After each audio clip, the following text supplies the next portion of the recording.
सखी हरे राम हरे राम।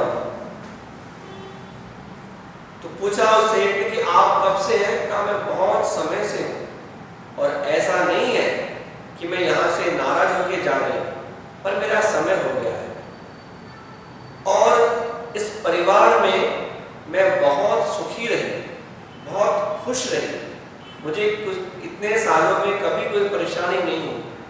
अब जब आपने मेरे से पूछा ही है तो मैं आपको जाते जाते सुखी करना चाहती हूँ, वरदान देना चाहती हूँ।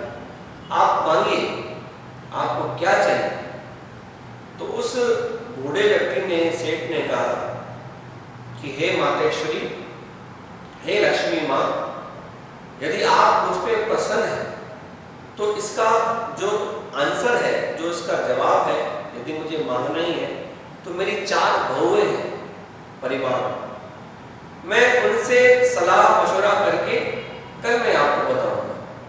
कहा ठीक है। बहुओं से, घर की लक्ष्मी है ना, बहुएं, बेटियां, बहुएं घर की लक्ष्मी, तो वो हमारे समृद्धि को, हमारे परिवार को आगे बढ़ाती है।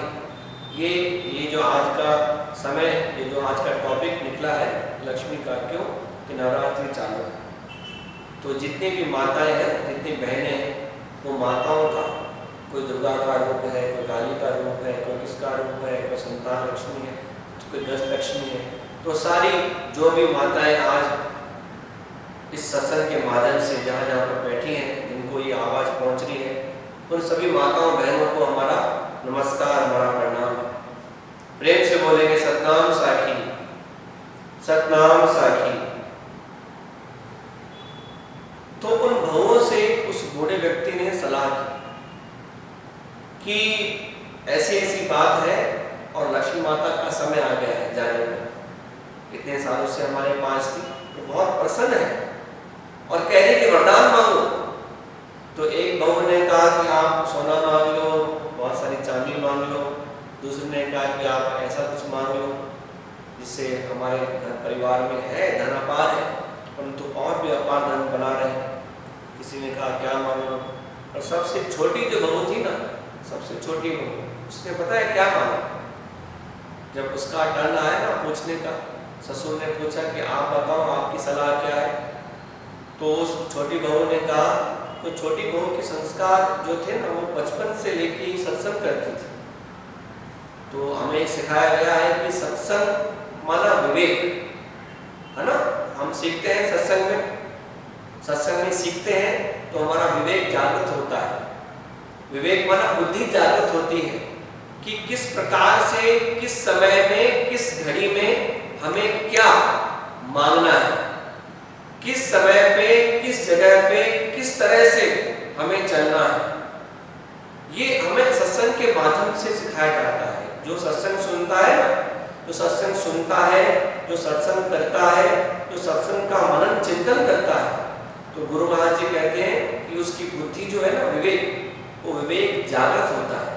उसे जीवन में कभी परेशानी नहीं आती है, वो फट से जवाब देगा सोच करके, और अच्छा जवाब देगा कि आपको ऐसा नहीं, आपको ऐसा करना चाहिए।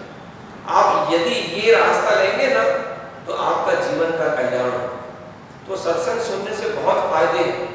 सबसे पहला फायदा ये है कि हमारी बुद्धि जो है, वो बुद्धि बड़ी ही साफ सुथरी बनती है।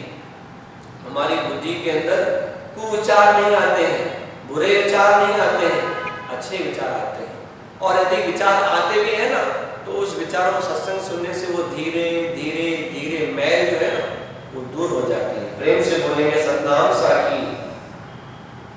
तो छोटी बहू ने मांगा कि पिताजी, यदि लक्ष्मी प्रसन्न है तो आप उनसे ऐसा कहिए कि हमारे परिवार में ना एकता रहे, हमारे परिवार में आपस में प्रेम रहे, हमारे परिवार में ना संत महात्मा गुरुजन आते रहे और उनकी सेवा हमसे होती रहे।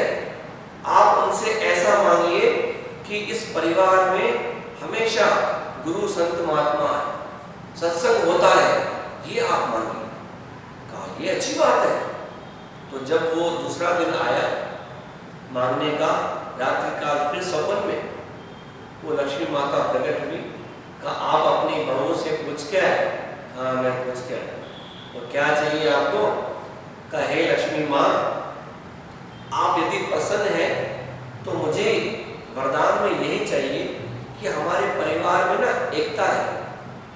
हमारे परिवार में जो भी हम सदस्य हैं ना उनमें एकता रहे, प्रेम रहे, प्यार रहे।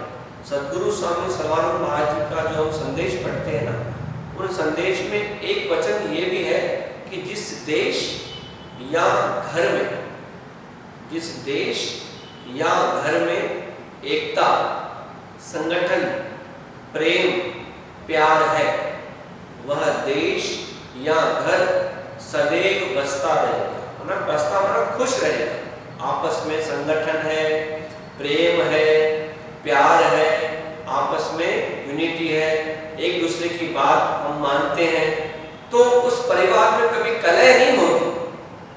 जानते ना कलह क्या होती है? कलह नहीं होगी, रोष नहीं होगा।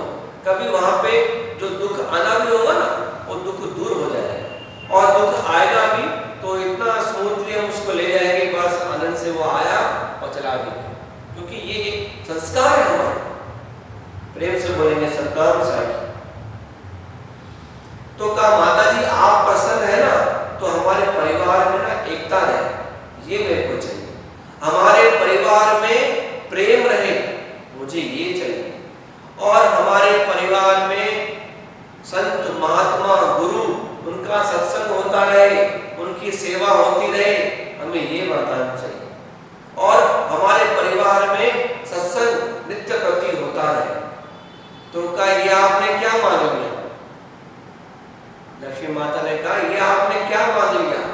अरे भगत आप मेरी बात सुनो, ये जो आप वरदान मांग रहे हो ना, जहाँ पे ये बातें होती है वहां पे स्वयं उस घर में, उस आश्रम में, उस मंदिर में क्या भगवान नारायण का निवास होता है। किसका निवास होता है? भगवान नारायण का। उस परिवार में भगवान नारायण का निवास होता है। और जहाँ पे नारायण है वो मेरे पति है, और मैं तो पति की सेवा में हमेशा रहती हूँ। तो आपने ऐसे वरदान मांगे हैं तो मैं तो आपके परिवार से बंध गई है। क्योंकि आपके परिवार, मैं आपको तथास्तु बोल दूंगी और आपको वरदान की प्राप्ति हो जाएगी। आपके घर में हमेशा एकता रहेगी, प्रेम रहेगा, संत महात्मा गुरु आते रहेंगे, अतिथि आते रहेंगे, ब्राह्मण आते रहेंगे, उनकी सेवा होती रहेगी और दूसरा सत्संग होता रहेगा। तो भगवान आपके घर निवास करेंगे। भगवान आपके घर पे हैं तो उनके सेवा के लिए, है ना, माताओं का धर्म क्या है? पति की सेवा करना। पति से प्रेम का नाता, गुरु महाराज जी कहते हैं प्रेम प्रकाश ग्रंथ में कि पति से प्रेम का नाता निभाना नार को चाहिए। नारी का धर्म क्या है? पति की सेवा। पति की सेवा पर एक क्वेश्चन मार्क लगा दिया है हमने। कौन सा पति होना चाहिए? ये कोई बात है, ऐसा नहीं है कि पति कैसा भी हो हमको, क्योंकि पति एक बैलेंस है लाइफ का। लाइफ का बैलेंस कैसे चलता है कि पति भी सेवा करे और पत्नी भी सेवा करे, दोनों आपस में मिलजुल के चले, प्रेम प्यार हो, तभी वो जीवन का जो रथ है वो चल पाता है। क्योंकि ये जो जब कार चलती है ना रोड पर, तो चारों पहिए ना वो बैलेंस होते हैं। एक पहिया भी पंचर हो जाए तो गाड़ी कैसे होती है? थोड़ी सी टेढ़ी हो जाती है। तो इसलिए इन बातों का विशेष ख्याल करना कि सत्संग के माध्यम से संतों ने सुनाया है कि पति से प्रेम का नाता निभाना नार को चाहिए। तो पति की सेवा करनी चाहिए। और कौन सी पति की, ये आप अगले जो प्रसंग निकलेगा ना हमारा, फिर आपको बताएंगे। तो इसलिए अब उस सेठ की कथा हमें पूरी करनी है। तो वो माता लक्ष्मी से ये वरदान मांगते हैं। तो माता लक्ष्मी कहती है कि प्यारे आपने ऐसी चीजें मांगी हैं, अब तो मेरे को ये परिवार छोड़ के कभी जाना ही नहीं है। क्यों? क्योंकि आपके परिवार में स्वयं नारायण का निवास होगा। जहाँ पे ऐसी जो बातें होती है ना, तो जहाँ सुमति तहाँ संपत्ति नाना, जहाँ कुमति वहाँ विपत्ति निधान। तो इस नवरात्रि में, इस शुभ दिवस पर हम खूब पाठ पूजा करें और अपने अपने गुरु महाराज को, भगवान को राजी करें, प्रसन्न करें, नाम जप करें, दान पुण्य करें, सुमरन करें, क्योंकि कहते हैं कि अच्छे काम करने से ही हमारे जीवन में अच्छे संस्कार गुण आते हैं। इसलिए यदि जीवन में सुख शांति चाहिए, परिवार में सुख शांति चाहिए, तो हमें गुरु महाराज से, भगवान से प्रार्थना करनी होगी कि हमारा विवेक जागृत हो और हमें